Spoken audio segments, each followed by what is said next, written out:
So last వీడియోలో అయితే చెప్పా కదా నాకు ఒక ఎగ్జామ్ ఉందని చెప్పి దానికోసం అనమాట రెడీ అయిపోతున్నా. సో బయట చాలా ఎండలు ఎక్కువ ఉన్నాయి కాబట్టి మాయిశ్చరైజర్ కంపల్సరీ అనమాట. ఐడి కార్డ్ లేకపోతే అసలు ఎలానే ఉండదు. సో ఇది ఒక మంగళసూత్రంలో అయిపోయింది మా బ్యాచ్ అందరికి. సో ఇది కూడా వేసేసుకున్నా. ఎండల్లో వాటర్ బాటిల్ క్యారీ చేయకపోతే ఎలా చెప్పండి, అందుకే డిహైడ్రేట్ అవ్వకుండా ఉండాలని చెప్పి మంచిగా వాటర్ లో సబ్జా సీడ్స్ తీసుకొని వెళ్ళిపోతున్నా.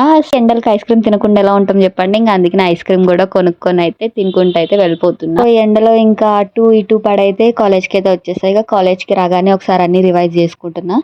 నేను కొన్ని క్వశ్చన్స్ అయితే చదువుకోకుండా అయితే వచ్చాను అనమాట. ఇక నా ఫ్రెండ్ ఉండి అయితే నాకు ఎక్స్ప్లెయిన్ చేస్తుంది. సో మీ దాంట్లో కూడా ఇలాంటి ఫ్రెండ్స్ ఉంటారనమాట, లాస్ట్ మినిట్ లో మనకి ఎక్స్ప్లెయిన్ చేసేవాళ్ళు. సో ఇక్కడ నా ఫ్రెండ్ అయితే ఎక్స్ప్లెయిన్ చేస్తుంది అనమాట.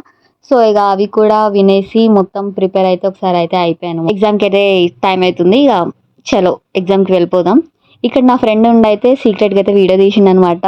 సో ఎగ్జామ్ అయితే మంచిగా రాసేసి బయటకు వచ్చింది అనమాట. చిల్ అయిపోయినాము. సో సెమ్ అయితే ఉంది మాకు ముందు. సెమ్ కోసం ఇక ప్రిపరేషన్ స్టార్ట్ చేయాలి. ఇంకా ఎగ్జామ్ రాసి వచ్చిన తర్వాత కడుపులో ఏం పడకపోతే ఎట్లుంటది చెప్పండి. ఇంకా అందుకే నేను నా ఫ్రెండ్ కలిసి అయితే షుగర్ కేన్ జ్యూస్ తాగేసి అయితే ఇంటికి వచ్చేసాం అనమాట.